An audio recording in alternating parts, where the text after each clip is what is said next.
उत्तर प्रदेश में चुनाव है, इसीलिए तनाव है। जब जब चुनाव आता है तब तनाव बढ़ा दिया जाता है, दंगे हो जाते हैं, हिंदू मुसलमान होने लगते हैं, युवाओं को धार्मिक मुद्दों से जोड़कर जो है कट्टर बना दिया जाता है। मुजफ्फरनगर में अखिलेश जी थे, जिसमें सैकड़ों लोगों की हत्याएं हुई थी, एक दो की, चार की नहीं हुई, सैकड़ों लोगों की हत्याएं हुई। और जो दंगाई थे, चारों के चारों मुल्ला मौलवी थे, जो बड़े बड़े जिन्होंने दंगा कराया था, उन्हें अखिलेश जी ने सम्मान के साथ हेलीकॉप्टर भेजा था कि आओ मेरे दामादो, सम्मान के साथ आओ, तुमने सैकड़ों हिंदुओं की हत्या की है, तो मैं तुमको ये सम्मान दे रहा हूँ कि मैं आपको हेलीकॉप्टर में बैठा के लखनऊ बुलाता हूँ आपकी सुरक्षा के लिए। क्या हुआ था? तो ये अखिलेश जी के समय में ही सबसे ज़्यादा दंगे हुए, उन्होंने ही तुष्टीकरण की राजनीति अपनाई। नहीं, वो तो कह रहे बीजेपी वाले तुष्टीकरण की राजनीति अपना रहे हैं, कह रहे कमजोर हो गई है उत्तर प्रदेश में। बताओ, मैं बता देता हूँ ना। आपने हिंडन देखा होगा, हिंडन नदी के पास में एक बिल्डिंग बनी, बहुत बड़ी बिल्डिंग बनी थी, वो नियम के कानून के खिलाफ थी, क्योंकि इसमें वो डूब क्षेत्र में थी, हिंडन के डूब क्षेत्र में थी।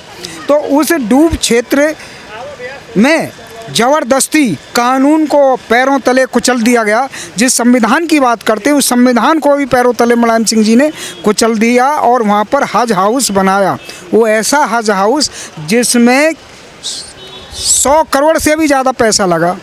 अब देखना इस बात को, इन बेईमानों की कितने छद्दम, कितने हरामी हैं ये, मतलब इनके लिए इतना नालायक है ये समाजवादी कांग्रेसी के, इनसे बदबू आती है इनकी नाम से, इनकी पार्टी से ही ये इतने। और इन्होंने कब्रिस्तान के लिए कई हजार करोड़ रुपया इन्होंने प्रावधान किया। क्या मंदिरों के लिए भी किया? क्या हमारे शमशान के लिए भी कोई एक अठन्नी लगाई इन्होंने? नहीं लगाई ना। अब इनकी बदमाशी। और कह रहे हैं कि मंदिर मस्जिद जो है बीजेपी सरकार कर रही है, कह रहे हैं कि उत्तर प्रदेश की जनता समझ चुकी है, कभी नहीं जुड़ेगा और जीतेगा भी। नहीं, वो कभी, वो हिंदू मुस्लिम आज देख लेना, जब से देश आज़ाद हुआ है, केवल और केवल कांग्रेस ने किया है, और केवल समाजवादी पार्टी ने किया है, केवल और केवल लालू ने किया है, वामपंथियों ने किया है। और ये बताओ मुझे, बीजेपी का आप एक भी बता दो कि विभेद किया गया हो। केवल सबका साथ सबका विकास के सबका साथ सबका विकास हो ही रहा है, तो कटोगे बटोगे क्या है? एक रहोगे सेफ रहोगे, क्या है? के लिए कहा था कि यदि हिंदू अपने अस्तित्व की रक्षा ना करते, मैं ये बता रहा हूँ क्लियर, बांग्लादेश में मार दिया गया, काट दिया गया, तो क्या दुर्गति हुई। और आप ये देखिए, अच्छी तरह से जान लो, कश्मीर तो अपने देश का था, कहते हैं जी वो तो विदेश है, उससे क्या लेना था, यहाँ के जिहादी कहते हैं इस बात को। पर जम्मू कश्मीर में क्या हुआ था? वहाँ पर 5 लाख कश्मीरी हिंदुओं को मार काट के भगा दिया गया, उनकी संपत्ति हड़प ली गई। क्या दोस्त था, उनकी बहन बेटियों की इज्जत उतारी गई और कहा गया, ए हिंदुओं, अपना घर परिवार छोड़कर चले जाओ वरना सब मारे जाओगे, और एक ही उपाय है तुम्हें बचने का, अपनी बहन बेटियों को हमें सौंप के चले जाओ। तो क्या ये कांग्रेस का राज नहीं था उस समय? क्या उस समय बीजेपी का राज था क्या? और मैं ये पूछना चाहता हूँ इनसे, जब डायरेक्ट एक्शन डे हुआ था तो कांग्रेस का ही तो शासन था उस समय, कांग्रेस के हाथ में सत्ता थी। 25 लाख हिंदुओं की नृशंस हत्या कर दी गई देश के बंटवारे में। तो क्या गांधी, नेहरू, जितने भी ये पाखंडी लोग हैं, इन पाखंडी लोगों को जब शर्म नहीं आई, जब देश का विभाजन धर्म के नाम पर कर दिया गया, तो तुमने फिर यहाँ मुसलमानों को, अपने दामादों को क्यों रोका? भाई उन्हें तो भेजना चाहिए, भाई तुम मान नहीं रहे, और तुमने देश अपना इसी विषय को तो लेकर परेशान है कि भाईचारे खतरे में, मोहब्बत की दुकान राहुल गांधी को क्यों खोलना पड़ रहा है भाई? यही तो समस्या है। उसे कांग्रेस के शासन इतना दिन, तो आप कह रहे थे 70-75 साल शासन किया, कोई दिक्कत नहीं था, सब आराम से जी खा रहे थे, अमनो चैन था। जब से बीजेपी आई, मोदी जी आए, तब से पूछो ना 25 लाख हिंदुओं की हत्या क्यों की गई? भाई राहुल से हम तो पूछें, कश्मीर में 5 लाख हिंदुओं को मार काट के क्यों भगा दिया गया? और आपके बिहार में, भागलपुर में क्यों मार दिया गया? बड़ा ज़बरदस्त दंगा हुआ था कांग्रेस के समय में, और मुरादाबाद में दंगा हुआ था। कहाँ दंगा नहीं हुआ? मुझे रामपुर से लेके हर जगह तुमने तो जो है क्या, बेचारे वो मुलायम सिंह जी ने तो, उत्तराखंड के लोग अपना राज्य तो मांग रहे थे, तुमने उनकी महिलाओं के साथ बलात्कार करवाया है, तुमने उनको मारा काटा, और तुम ये बकवासबाजी करते हो। तुम्हारे जितने भी जघन्य अपराध हैं, कांग्रेस या कांग्रेस के जो सहयोगी लिबरांडू ग्रोह है, जो अपने आप को लिबरल कहते हैं, लिबरांडू बोलता हूँ मैं उन्हें, क्योंकि वो लिबरांडुओं से एक बात को पूछो कि क्या तुम जो कहोगे वही सत्य है, और जो कोई कहेगा सच्चाई के साथ वो सब। उत्तर प्रदेश में चुनाव है, और विपक्ष का डायरेक्ट आरोप है कि इस तरीके से माहौल गर्म किया जा रहा है। क्या लगता है, राजनीतिक फ़ायदे के लिए ये सब हो रहा है, चाहे सत्ता पक्ष हो चाहे विपक्ष हो? भाई सत्ता पक्ष कह रहा है कि जो है एक रहो नेक रहो, बटोगे तो कटोगे, लेकिन विपक्ष कह रहा है कि कमजोरी है, चुनाव और सीटों को जीतने के लिए ऐसा कहा जा रहा है, राजनीतिक फ़ायदे के लिए कहा जा रहा है। क्या लगता है कि बीजेपी को इसका फ़ायदा मिलेगा या नहीं मिलेगा? बीजेपी को फायदा क्यों नहीं मिलेगा, मुझे बताइए। आपने क्या बोला, राहुल गांधी ने क्या बोला संसद के, हिंदू हिंसक है, हिंदू हिंसक है। कौन से देश में जाके हिंदुओं ने जाके हमला किया है? कौन कह रहा है ये बात? जिनके खुद के गिरफ्तार नेशनल हेराल्ड केस के अंदर ये पप्पू गांधी जमानत पे बाहर है, समझे ना। जितने भी 27 दल वाले ना, लिब्रांडू ने वर्ड बोला ना उन्होंने, बिल्कुल सही। ये सारे के सारे आरोपी आप कैसी बातें कर रहे हैं? अभी आपने क्या बोला कि ये कह रहे हैं कि बटेंगे कटेंगे। भैया योगी जी फायदे के लिए राजनीति फायदे के लिए भैया 90 जन औषधि केंद्र थे, आज 22,000 से ऊपर जन औषधि केंद्र थे। तुम्हें क्या बीमारी पड़ रही थी, क्यों नहीं बनाया तुमने? आज हम 5वें नंबर की व्यवस्था है पूरी दुनिया के अंदर, और मोबाइल कंज्यूमर में भी अब नंबर 1 पे है, इंटरनेट में भी नंबर 1 पे हैं। उसके अलावा आप ये देखो जीडीपी कितनी तेजी से बढ़ी है। तुम 17 साल जीडीपी क्यों नहीं बढ़ा पाए? तुम सड़कें क्यों नहीं बना पाए? मोदी जी, बीजेपी जो है ना, वो कर्म के आधार पर वोट मांग रहे हैं। ये जो राजनीति कर रहे हैं ना, इसका देखो, एक हाथ से ताली मारोगे, दूसरे हाथ से ताली तो एक थप्पड़ मारोगे, दूसरे हाथ से तो जवाब देना पड़ेगा ना। तो मोदी जी का जो पूरा विजन है वो देश को आगे बढ़ा के लेके जाना है। आज पूरी दुनिया के अंदर भारत को एक अलग दृष्टि से देखा जाता है।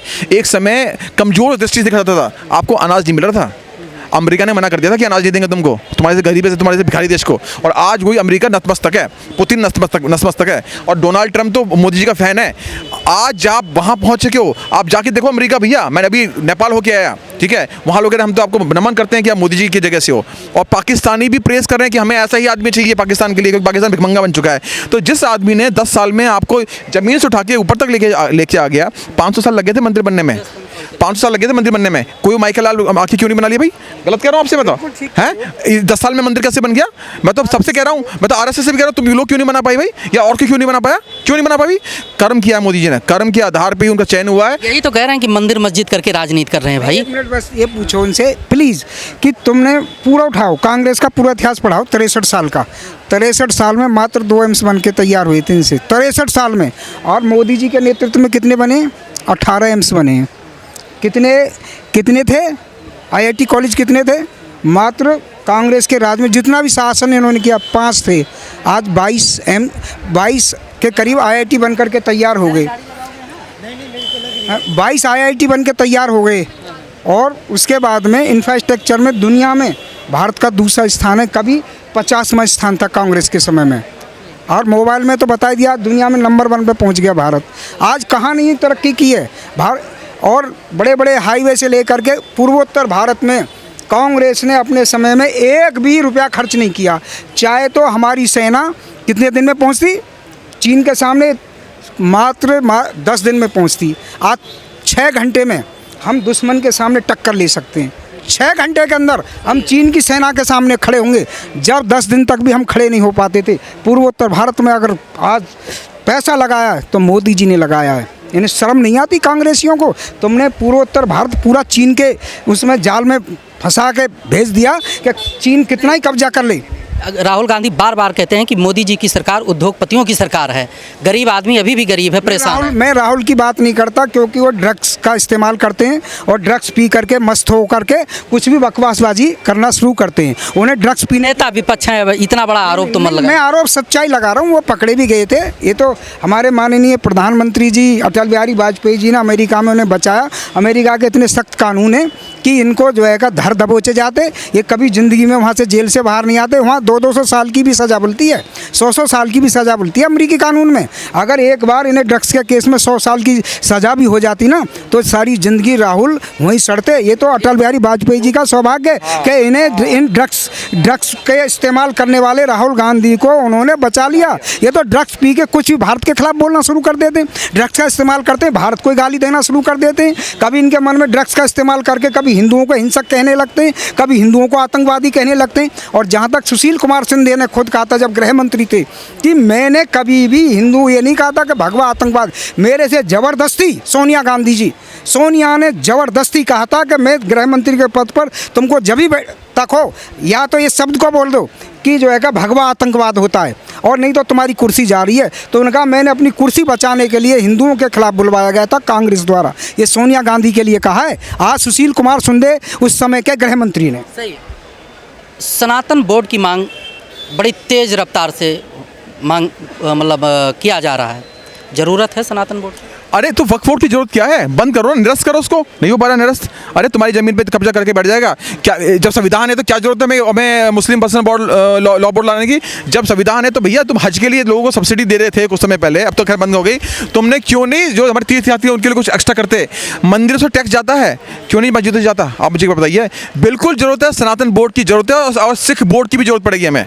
सनातन और सिख बोर्ड की भी जरूरत पड़ेगी। मैं खुल के कह रहा हूँ। क्यों भाई, तुम कोई स्पेशल आदमी हो क्या? ये देश का बंटवारा हिंदू मुसलमान के नाम पे हुआ था और हमें फैसिलिटी नहीं मिल रही है। भाईचारा था, अल्पसंख्यक थे ये। कौन सा भाईचारा भैया? वो हम चाह रहा है, वो हमारे भाई हैं, हम उनके चाह रहे हैं। कैसी बातें कर रहे हो भाई साहब? आज भी देखो कितने लोगों की हत्या इसी नाम पे हो जाती है। कोई भाईचारा नहीं है, मेरे लिए कोई भाईचारा नहीं है। हिंदू मुस्लिम सिख ईसाई मुस्लिम भाई तुम दूर रहो, समझिए ना? हाँ, क्या कहना चाह रहे हैं? मैं कह रहा हूँ डिफाइन अल्पसंख्यक शब्द तो डिफाइन ही नहीं किया आज तक भी, ना भारत के संविधान में कहीं पर भी अल्पसंख्यक है, ना इस देश के सुप्रीम कोर्ट ने डिफाइन किया कि क्या होता अल्पसंख्यक, क्या होता। हाँ, हमारे यूएनए में है, संयुक्त राष्ट्र संघ में है कि यदि किसी देश में 1% या 1% से कम जनसंख्या है तो वो माइनॉरिटी की श्रेणी में आएगी, अल्पसंख्यक श्रेणी में आएगी। पर हमारे देश का दुर्भाग्य तो देखिए कि यहाँ पर माइनॉरिटी शब्द कोई डिफाइन है ही नहीं।